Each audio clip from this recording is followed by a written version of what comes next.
You download a 40 GB game from a swarm of strangers' computers. A satellite link flips a single bit in a database backup. Two replicas of the same table quietly drift apart after a network hiccup. Three very different systems, and the same three questions. Is the data intact? If not, where exactly is it broken? And how do you keep checking without rereading every byte every time? Here's the surprising part. One data structure answers all three questions at once.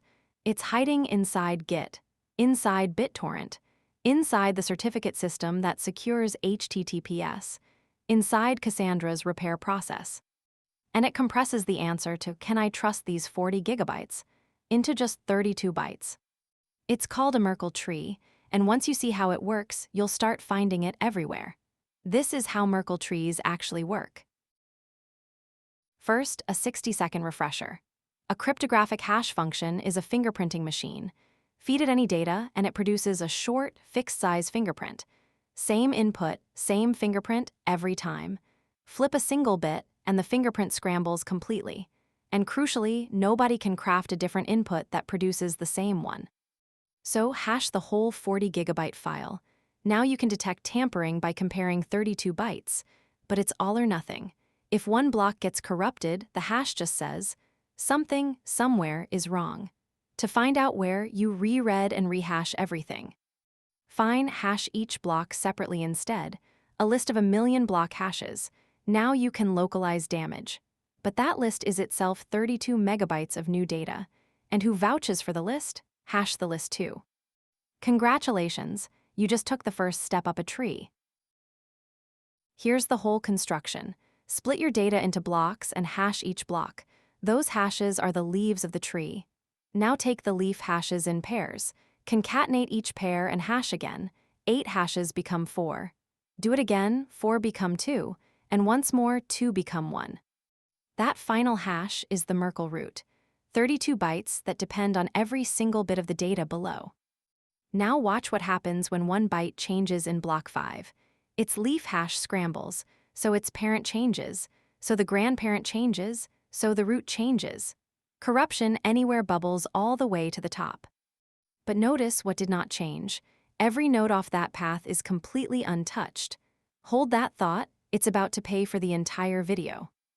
Ralph Merkle filed the patent for this structure in 1979. It's older than the IBM PC. Now, the first superpower.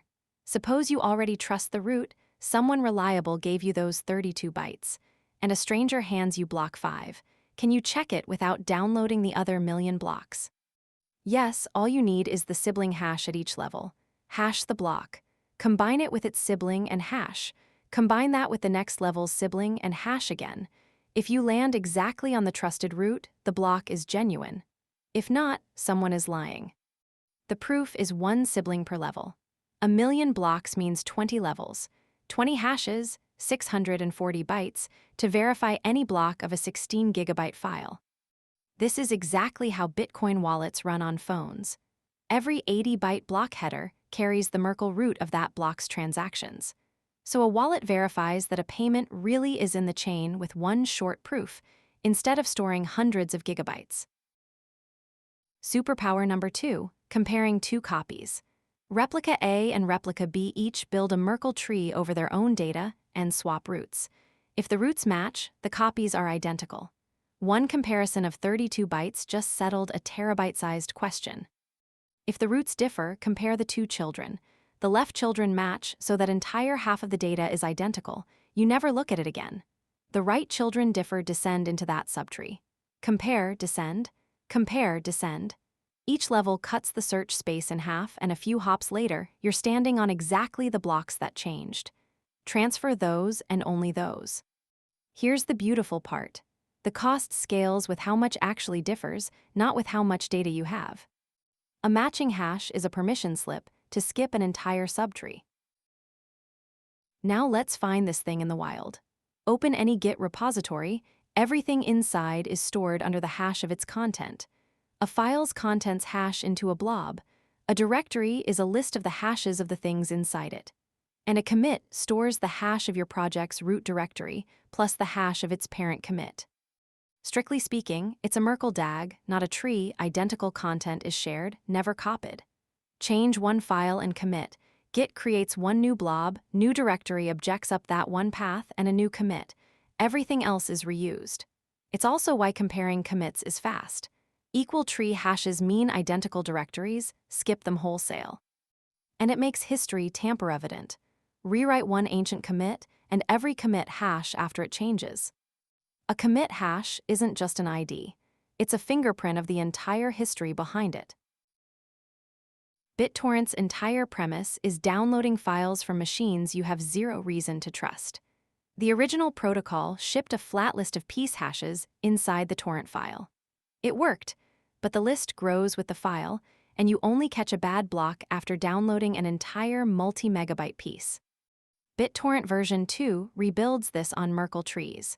Every file gets its own tree, with 16 kilobyte blocks as the leaves. Only the root hash needs to live in the torrent's identifier. Peers serve each block together with the sibling hashes needed to check it. Your client verifies the block against the root on arrival before trusting it with your file. A corrupted block fails instantly. You re-request those 16 kilobytes from someone else and ban the peer that lied. The proof travels with the data. Trust arrives 16 kilobytes at a time. Here's the subtlest deployment. HTTPS has a weak link. Any certificate authority can issue a certificate for any domain. A hacked or dishonest one can do it in secret. Certificate transparency's answer. Every certificate gets appended to public logs, built as Merkle trees, and browsers require proof that a certificate was logged. That's an inclusion proof. The same sibling path trick you've already seen. But the clever part is the consistency proof.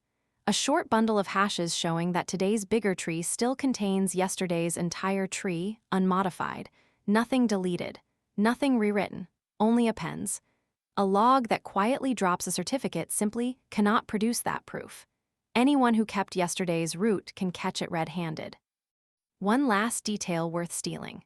Leaf hashes get prefixed with a 0 byte and internal nodes with a 1, so nobody can pass an internal node off as a real log entry.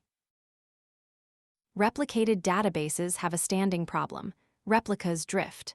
A dropped write here, a network partition there, a node that was dead for an hour.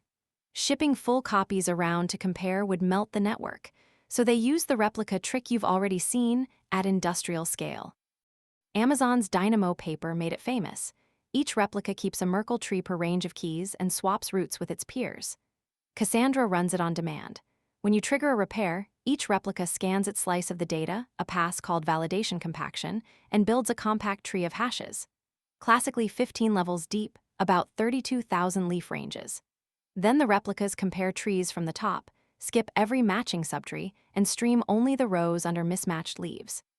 Terabytes of data reconcile by exchanging a few megabytes of hashes. Replicas don't argue about data, they argue about hashes, and hashes are cheap. So here's the whole idea compounded. Hash the data, then hash the hashes. Keep going until 32 bytes stand for everything. From that one root, you get 4 superpowers. Verify, compare one value to trust an entire dataset. Locate, follow the changed path straight to the broken block. Prove, show that any piece belongs with a receipt of 20 hashes. And sync, skip every subtree that matches and heal only what differs. That's why the same structure hides in your version control, your torrent client, your browser's certificate checks, and your database's repair jobs. One data structure, quietly holding modern infrastructure together. So the next time a system claims it can trust Gigabytes it never reread, look for the tree. If this earned its watch time, subscribe. There's a new systems deep dive every week. See you in the next one.